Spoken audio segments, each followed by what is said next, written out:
the top stories, National Task Force Chair calls for vaccine public education campaign. Skelec demolishes 2 buildings and motorists enjoy temporary access to New Old Road, Bay Road. The details on these stories and more after the break. Without limits, happy and free. The skin you're in with no apology. The one to seize the day. Grab a LLB, live, love, be. With LLB, live, love, be.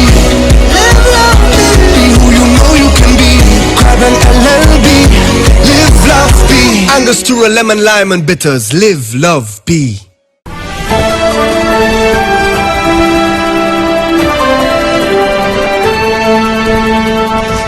Hello and welcome to the ZIZ Channel 5 newscast. I am Scottisia Hendrickson. Chairman of the National COVID-19 Task Force, Abdias Samuel, said there is a need to begin public education campaign on COVID-19 vaccinations in the country. Mr. Samuel welcomed the continued rollout of vaccines designed to fight COVID-19 during Wednesday's National Emergency Operations Center weekly COVID-19 briefing. We need to begin the campaign to educate persons that the vaccines are safe for us to take. I think when the vaccines come out, I will be one of the first volunteers if I get the all clear from the doctors to take the vaccine. We need to take the vaccine. For now, the vaccine and the non-pharmaceutical measures are the only thing that will take us to a state of normalcy in the near future. Chief Medical Officer Dr. Hazel Laws, also speaking at the briefing, highlighted the 3 main COVID-19 vaccines that are being administered to populations around the world. These are the Pfizer-BioNTech vaccine, Moderna vaccine, and the AstraZeneca-Oxford vaccine. Chairman Samuel encouraged persons to pay attention to the science and advice from credible experts and doctors rather than myths circulating online about the vaccines. I'm encouraging all to debunk all the negativity surrounding the vaccines and let us prepare as a nation, as a country, to take the vaccine when it comes and support our health professionals in this regard. It is expected that St. Kitts and Nevis will have access to the vaccines in the second quarter of 2021. The Federation has signed on to COVID-19 Vaccine Global Access Facility, COVAX, and will receive enough vaccines to cover 20% of the population in the initial stages. CMO Laws and Medical Chief of Staff at the Joseph N. France General Hospital, Dr. Cameron Wilkinson, have stated that they are willing to take the job publicly to help put residents' mind at ease about the vaccine.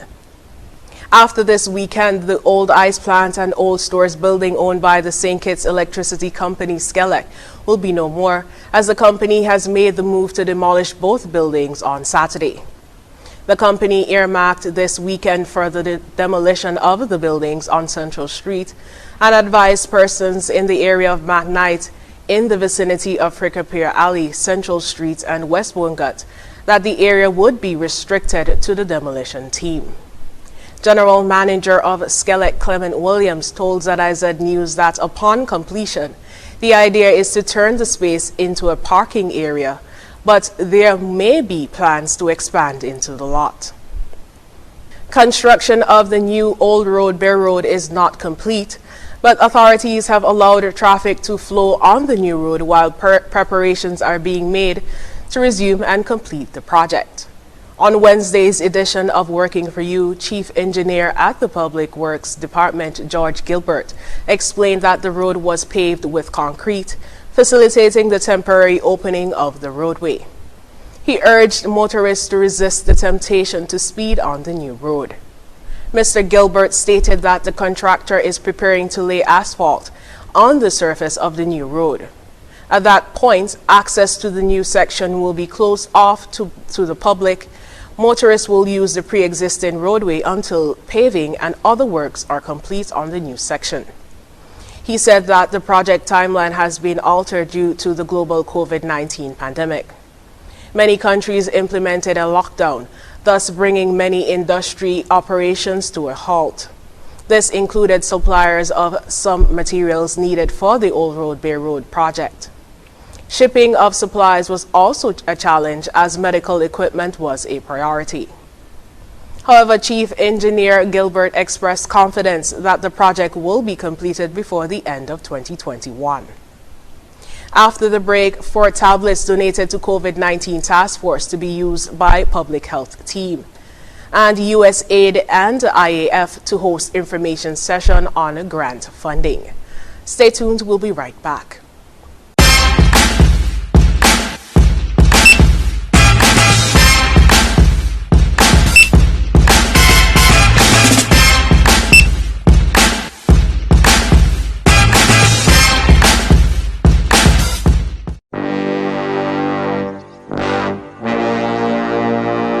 Want to get away?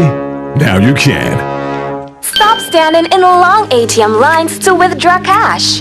Use your national debit or black cards to complete a wide variety of transactions at supermarkets, variety stores, gas stations, pharmacies, and more. Shop online at the most popular websites and stores for quality brands using your national debit or black cards. And take back your time to enjoy all the things that you love to do. Remember, instead of waiting in long ATM lines to withdraw cash, use your national bank cards today. National Bank, always here.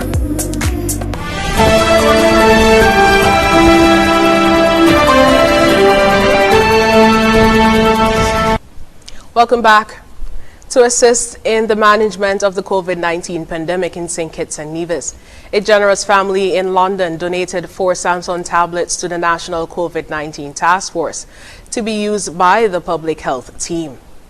The Wallace family, through the Office of the High Commissioner in London, presented the electronic devices to High Commissioner His Excellency Dr. Kevin Isaac, who shipped them to the Federal Ministry of Health in St. Kitts and Nevis. The tablets were presented to Chief Medical Officer Dr. Hazel Laws by Medical Chief of Staff at the Josephine France General Hospital, Dr. Cameron Wilkinson, during the National Emergency Operations Center NEOC COVID-19 briefing at the National Emergency Management Agency NEMA conference room on Wednesday. These were donated by the Wallace family, parents Robert and Mildred Wallace, and son Lionel Wallace. This donation is said to be for the express purpose of distribution to the COVID-19 Task Force of St. Kitts and Nevis. They are to be used by the public health officers in the performance of their duties in COVID-19 testing and tabulating of information in the field, with the ability to connect with the online laboratory information system. In receiving the tablets, Dr. Laws referred to them as timely and thanked the Wallace family. I want to say a hearty thank you for these 4 Samsung tablets. They are timely because it's just this morning in our meeting, the leader of the public health team, or one of the leaders, Dr. Liddy, says, look, we need electronic implements in the field in order for us to be more efficient in actually tabulating the persons who are for sampling and even contact tracing. And so the team in St. Kitts and Nevis will benefit from the usage of these tablets. They will actually be more efficient in the executing of their duties. Thank you. 2 of the tablets are to be donated to the Ministry of Health in Nevis, and 2 will remain in St. Kitts. The United States Agency for International Development, USAID, and the International American Foundation, IAF, will hold a virtual information session to discuss the Building Community Resilience in the Eastern and Southern Caribbean project. The Ministry of Foreign Affairs has informed that this virtual information session will be held via Zoom on Thursday, 4th February 2021 at 11 a.m. This project is aimed at providing small grants to grassroots and community organizations in the Eastern and Southern Caribbean for community-led disaster mitigation and resilience. Community groups are asked to attend the virtual information session by registering their groups as soon as possible. Interested groups are asked to apply for one of the grants at iaf.gov. Coming up, 22% decline in blood donation in 2020 due to COVID-19. Stay tuned, we'll be right back.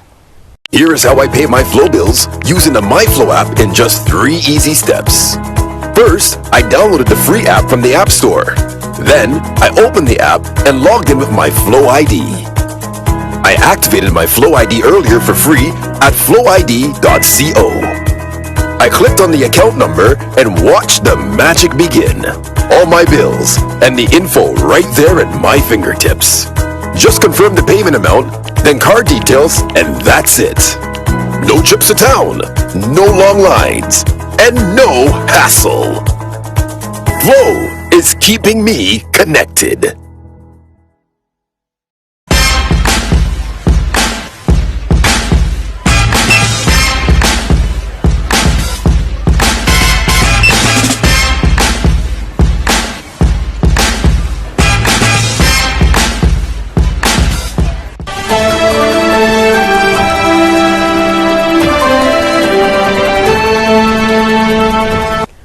Welcome back. Fear of COVID-19 in 2020 led to a sharp decline in blood collection for the majority of the year at the National Blood Transfusion Service sites countrywide. More from Tamika Rodney. The National Blood Transfusion Service is reporting a 35% decline in blood donations from March to October 2020 and an overall 22% reduction for the year, resulting in the depletion in blood supply for critically ill patients. On an average, 10,000 to 12,000 units of blood are donated on an annual basis. Director of the Blood Bank, Dr. Pedro Lewis, in an exclusive interview with Nightly News, recently ascribed the decline in blood donations to the populace being worried on the heels of the confirmation of the presence of the unprecedented disease locally. We didn't feel it that much, the impact, because of course most of the hospital postponed the elective surgery, like open heart surgeries and so on, that we usually have like 3-4 times a year. That wasn't in 2020. He said, however, due to the COVID-19 restrictions, the transfusion service was forced to come up with innovative ways of reaching more donors. Ways that included tele-recruiting as well as extensive sensitization campaigns in the various administrative regions. As a result of these innovative initiatives, blood collection began to see an increase in the beginning of November. Dr. Pedro reminded that blood is in constant demand for accident victims, surgery and cancer patients. And more importantly, he's optimistic that this year's donations will exceed 2020's, since some medical institutions are likely to resume elective surgeries later this year. I'm hoping this year that we could reach a very good number. What is important is that majority of those numbers, 98 to 100%, should be voluntary donors. We don't, I always say that family blood donation, we don't promote it much, but we don't turn back relatives if they want to donate. The blood bank has collection sites in regions 2, 3, and 4, as well as ongoing blood drives in regions 6, 9, and 10. A significant percentage of the blood collected by the National Blood Transfusion Service comes from blood drives. Tamika Rodney reporting for the HGP Nightly News. Coming up, UK meat producers struggle to navigate a new EU custom check. We'll have the details when we come back.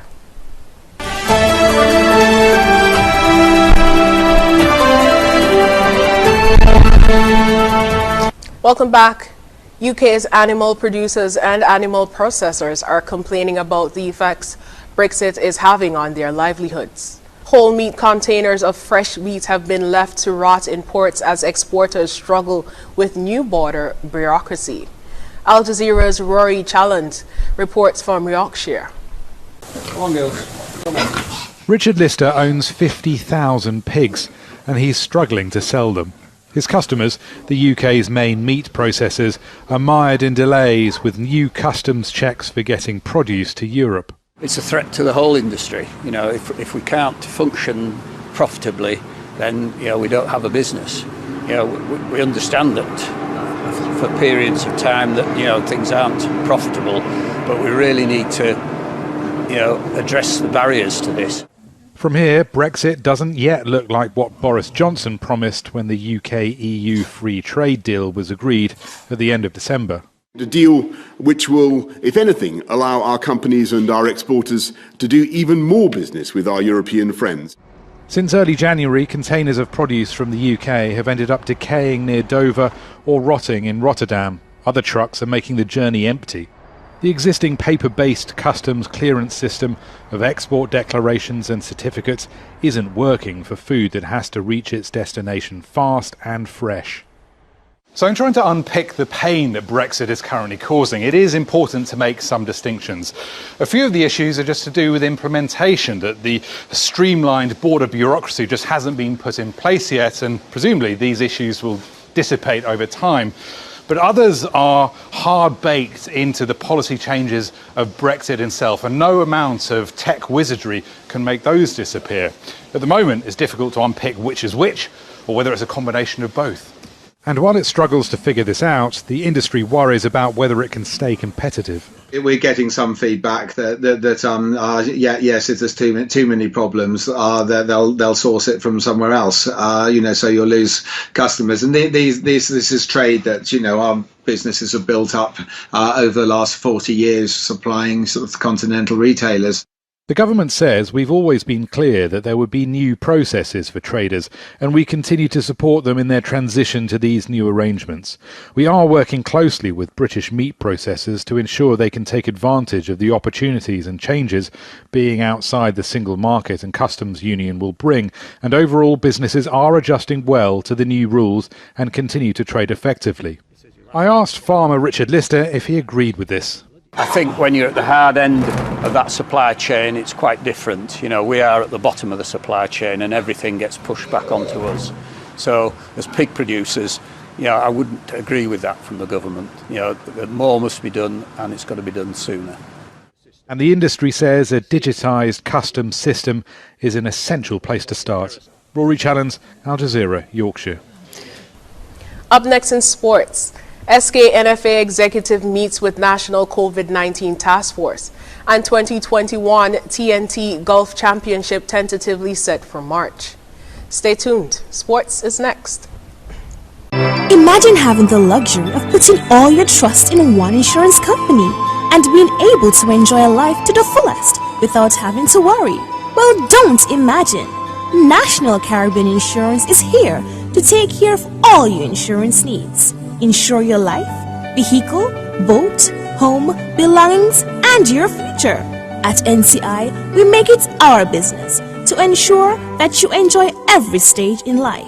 We serve, we protect, we satisfy. That's NCI.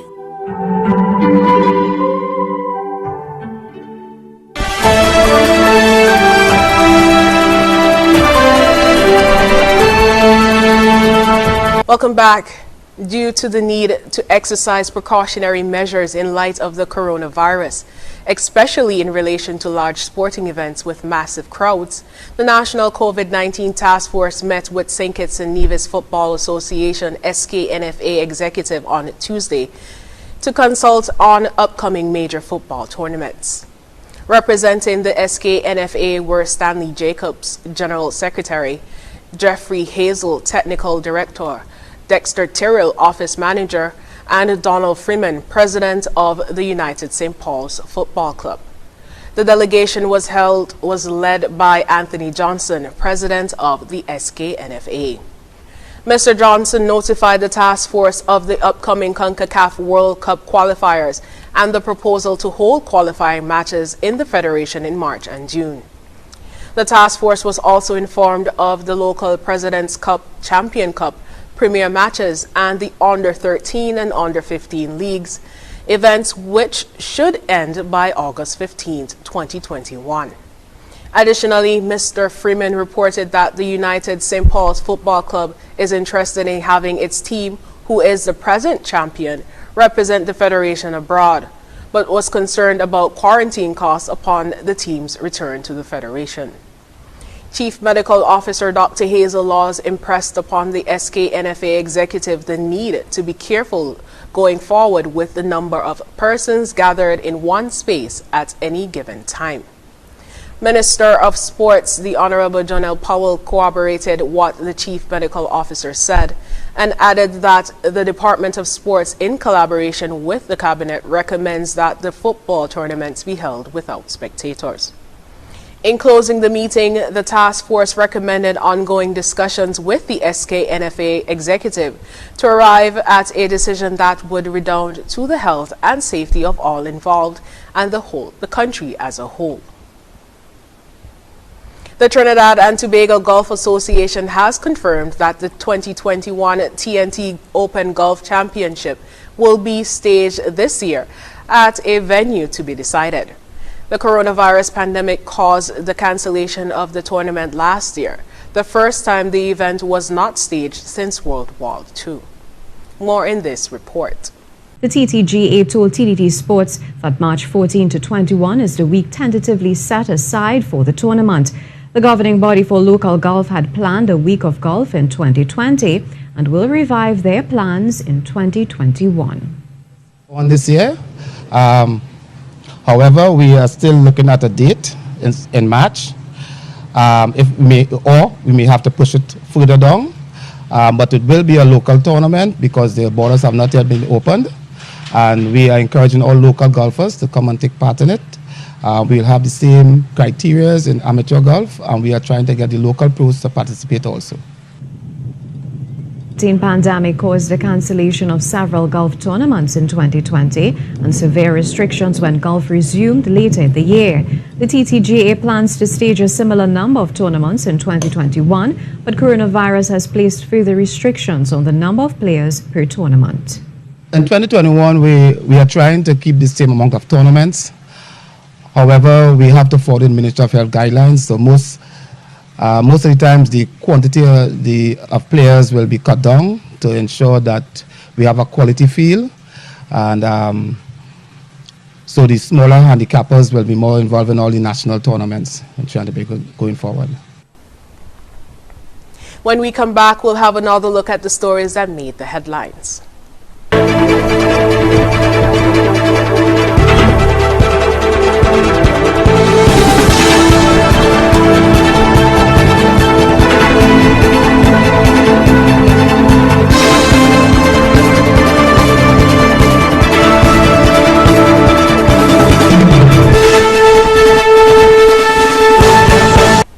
Recapping the top stories. National Task Force Chair calls for vaccine public education campaign. Skelec demolishes 2 buildings and motorists enjoy temporary access to new Old Road Bay Road. And that's the end of the ZIZ Channel 5 newscast. Thank you so much for joining us. I am Scotticia Hendrickson.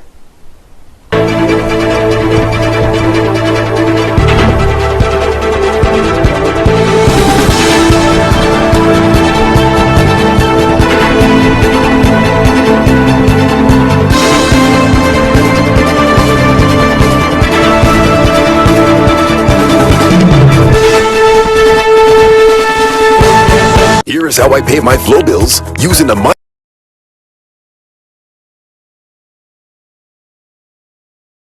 app in just 3 easy steps. First, I downloaded the free app from the App Store. Then, I opened the app and logged in with my Flow ID. I activated my Flow ID earlier for free at flowid.co. I clicked on the account number and watched the magic begin. All my bills and the info right there at my fingertips. Just confirm the payment amount, then card details, and that's it. No trips to town, no long lines, and no hassle. Flow is keeping me connected.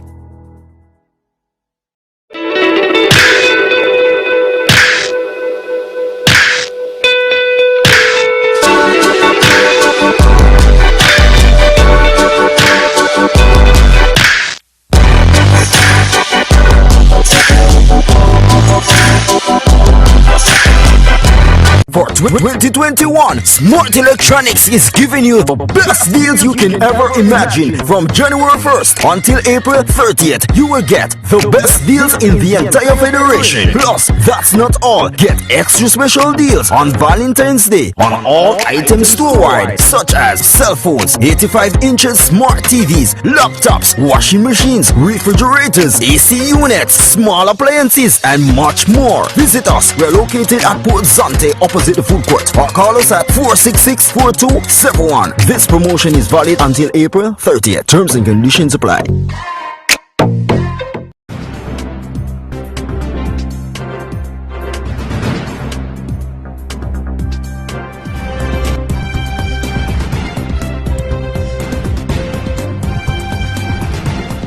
Welcome to this week's edition of SKNIS Week in Review, where we recap all major activities for the past week.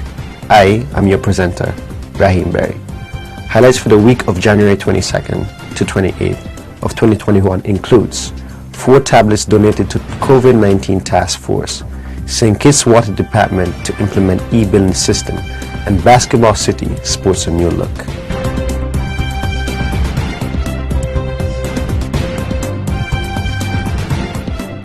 To assist in the management of the COVID-19 pandemic in St. Kitts and Nevis, a generous family in London donated 4 Samsung tablets to the National COVID-19 Task Force to be used by a public health team.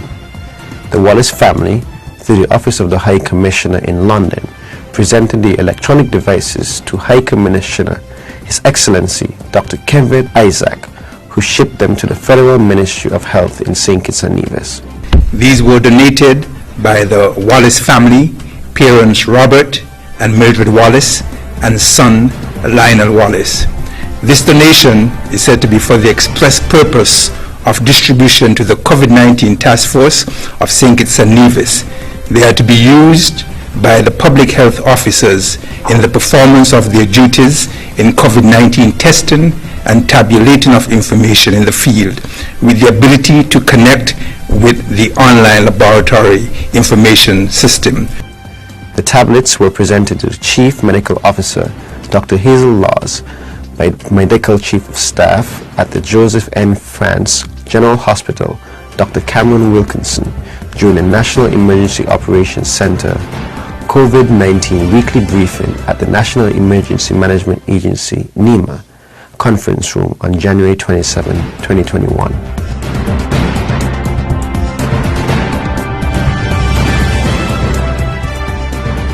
Authorities in St. Kitts and Nevis are sounding the alarm about this false sense of security that has seemingly set in with some members of the public letting down their guards with respect to the novel coronavirus. Superintendent of Police Cromwell Henry said that the police have observed a growing sense of complacency in some persons who attend public events without wearing a face covering. This has been witnessed in some businesses and on public transportation in contravention of the COVID-19 Act. We want to remind you that the COVID Act, the provisions of the COVID Act, which require persons to wear face masks when in public, is still in effect. Penalties are still in effect, and so we remind, or we ask, we beseech persons to comply with this particular provision. Health authorities strongly encourage all citizens and residents to wear face coverings in public spaces, maintain a distance of 3.5 to 6 feet from others, avoid large gatherings, frequently sanitize hands, and boost their immune systems.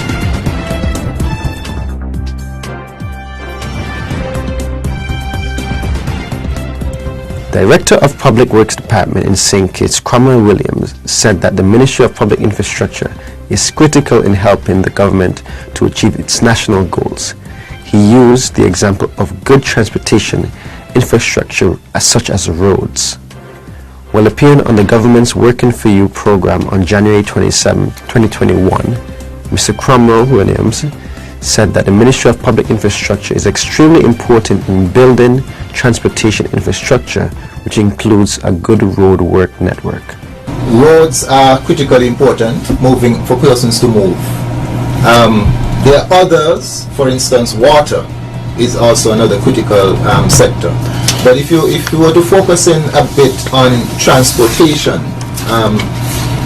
we move from, in the morning you go to work, you move from, say, Saddlers to Bastille. You have to have a road network that is functional, in that if you average, it should take you 20 minutes to get from, say, Saddlers to Bastille, then the road conditions should be such that you're able to complete that journey and do so safely and without too much wear and tear on your vehicle. He underscored the importance of maintaining and improving public infrastructure, because good public infrastructure contributes to economic development, and good transportation infrastructure is important for the movement of goods and facilitation of services.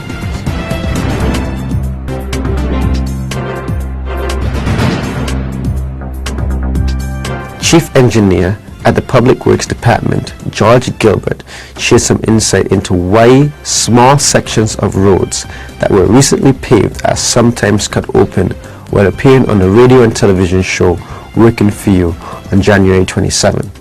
In the process, the pipe apparently got broken underground, so it started leaking, and you realize the pipes are sometimes 3-4 feet below.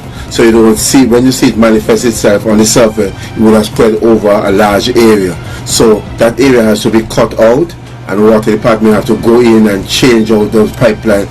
The chief engineer added that after repairs are completed, there is a period of time that is allotted before the roads are repaved. The allotted period of time is to ensure that there are no other damages in the immediate area that need addressing. Still on Working For You, the Ministry of Public Infrastructure, in its efforts to be business-friendly and environmentally sustainable, is implementing an e-billing system at the St. Kitts Water Services Department. We are in the works, we have it in the pipeline, and that being said, we'll also be reactivating our Water Services Department website so that persons are able to go on the website and pay their bills. The St. Kitts Water Services Department is hopeful that this e-billing system will be implemented shortly.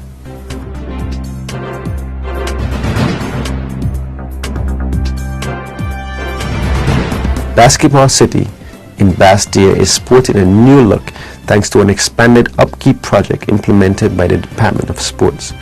Minister of Sports, the Honorable Jonathan Powell, surveyed the work at Basketball City on Friday, January 22nd, 2021. While there, he was greeted by Grenville Jeffers, President of St. Kitts Amateur Basketball Association, SCABA. Mr. Jeffers thanked Minister Powell and the Department of Staff for transforming the look and feel of this facility. I'm quite pleased, and I'm sure the basketball players and the fans will be pleased with how I set it clean and colorful in terms of the green and white theme with the black, and how Basketball City looks. So it make more appealing for people to come to Basketball City. The interior and exterior of the premiered basketball facility was repainted, while the wooden bleachers were replaced with aluminum bleachers. Nearby trees were trimmed, and other general improvement activities were carried out.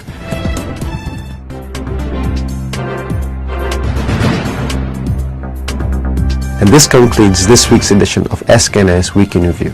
See you next week.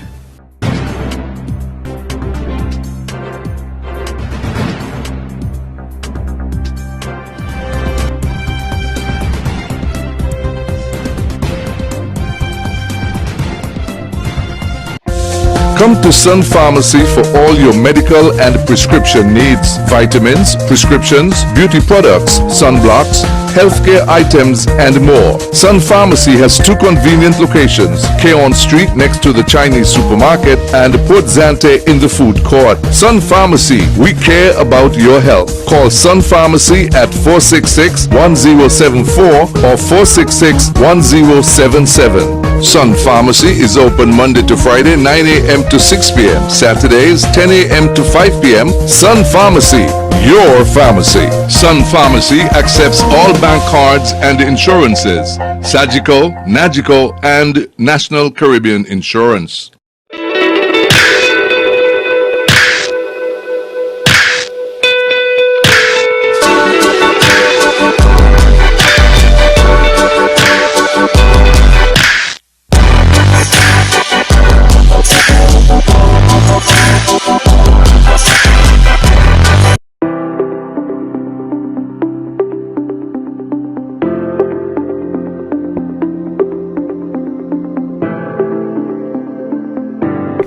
I am Eudonna Liburd.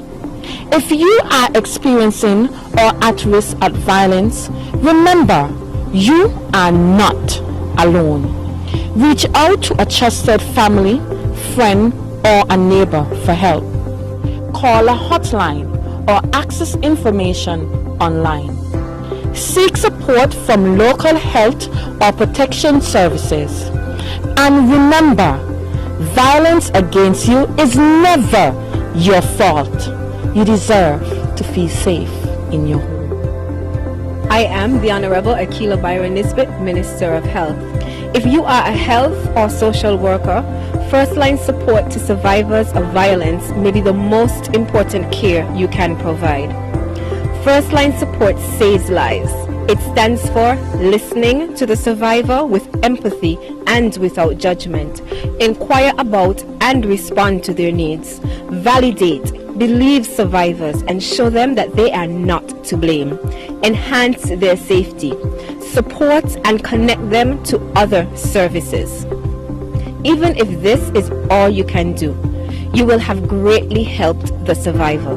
There are never any excuses for violence. Mi nombre es Edwin Mejía y si tú tienes una experiencia de violencia, haz un plan para protegerte a ti y a tus hijos de la mejor manera posible. Confía en tu familia, en tus amigos para ayuda y soporte. Busca ayuda de la salud local para protección de ti y tus hijos. Haz un plan para conseguirlo. Envía documentos para tener todo listo en caso de que algo así suceda. Y recuerda, la violencia contra ti no es tu culpa. No estás solo. My name is Vernon Henry, prison officer of Her Majesty's Prison. If you know someone experiencing at risk of violence, reach out to, keep in touch with, and support them as much as you can. Get and share information and available support with survivors and communities. Be careful when contacting survivors as the abusers may be present in the home. Be prepared to call emergency services in case someone needs urgent help. And remember, violence is never justified. If you are a health or social worker, make sure you recognize the signs of violence and know when and how to ask. Offer first-line support to survivors. Provide timely medical care of good quality.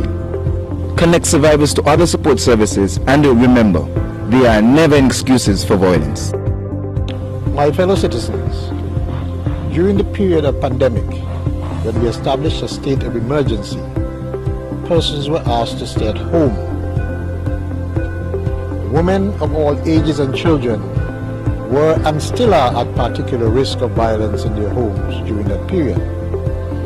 As policymakers, we can help protect women and children from violence during COVID-19 by including services for survivors of violence among the essential services that must be maintained during COVID-19, by supporting hotlines, shelters, and other specialized services for survivors, by providing innovative new ways of reaching survivors and providing them with the help and information that they need, by standing up for and encouraging others to promote gender equality and zero tolerance for all forms of domestic violence. There is never any excuse for violence.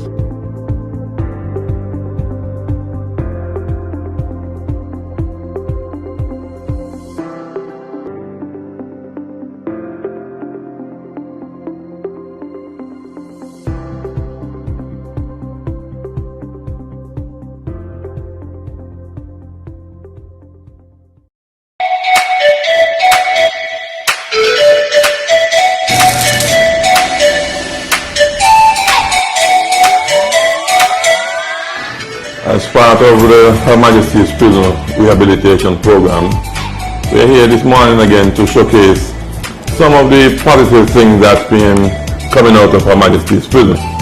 We know over the years people have the perception that the prison is just where persons have been sent to jail by the court, and so they just serve their time and then they are reintegrated back into society. So as the new Commissioner of Her Majesty's Prison, I've embarked on a journey to try and rehabilitate the inmates here at Her Majesty's Prison and to showcase some of the positive things that the inmates have been doing over the years. Some people are not aware that we have inmates here at Her Majesty's Prison who are very skilled in carpentry, plumbing, and they are very good as electricians. And so over the years, this has not been showcased to the public, and so people have been given the wrong perception about Her Majesty's Prison. So we are here to show and to enlighten the population what the prison have to offer and what inmates have done over the years in the rehabilitation programs. The general public is aware that some inmates at Her Majesty's Prison would have sat the CAPE examination and CSEC examination, and they have been very successful. And so we do have a very good academic program at Her Majesty's Prison. Everyone is also aware of the prison band. The people is aware that the prison band will be playing at various functions. People look forward in hearing the prison band, and they are very much impressed with the kind of music that the members of Her Majesty's Prison Band would produce.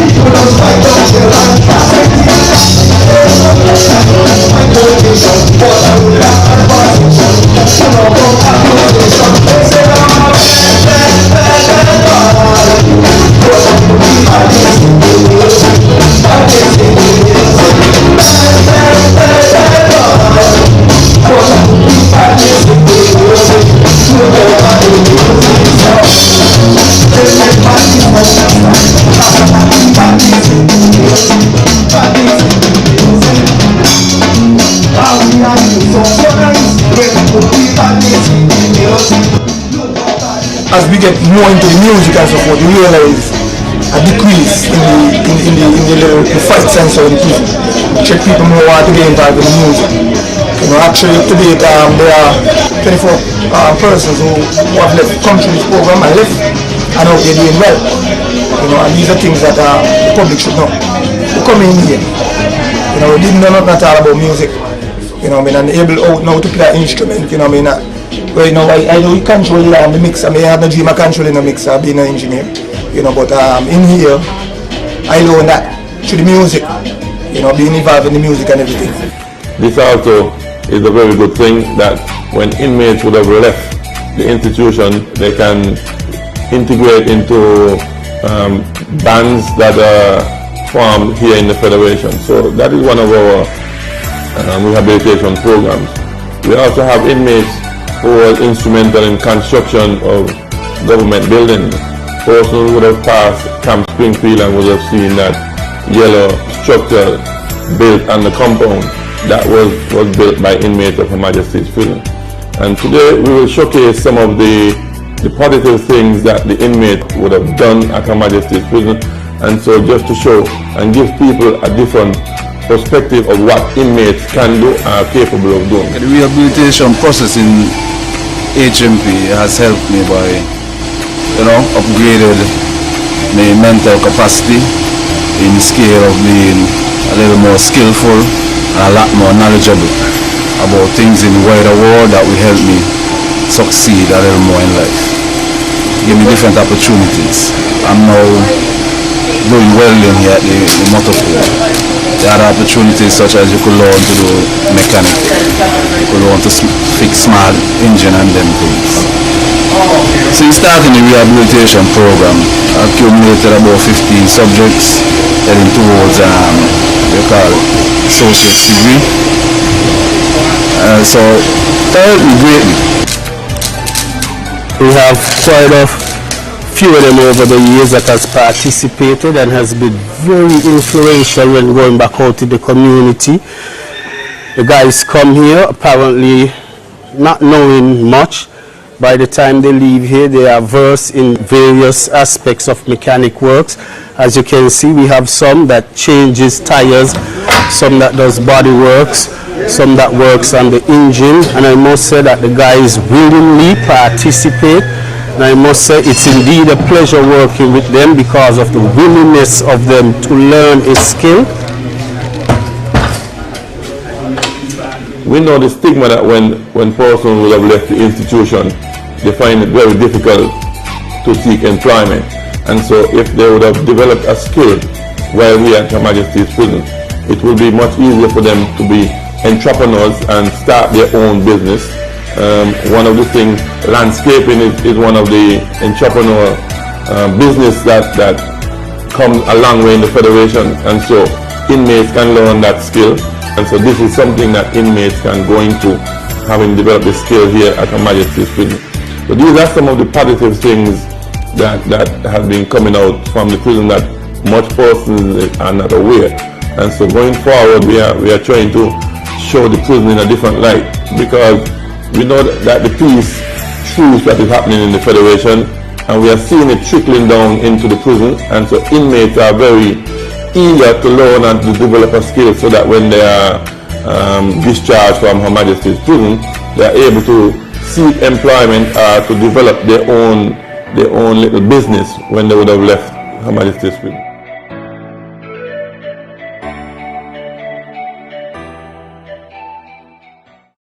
For 2021, Smart Electronics is giving you the best deals you can ever imagine. From January 1st until April 30th, you will get the best deals in the entire Federation. Plus, that's not all. Get extra special deals on Valentine's Day on all items store-wide, such as cell phones, 85 inches smart TVs, laptops, washing machines, refrigerators, AC units, small appliances, and much more. Visit us. We're located at Port Zante, opposite the food court, or call us at 466-4271. This promotion is valid until April 30th. Terms and conditions apply.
Everything nice, everything sexy.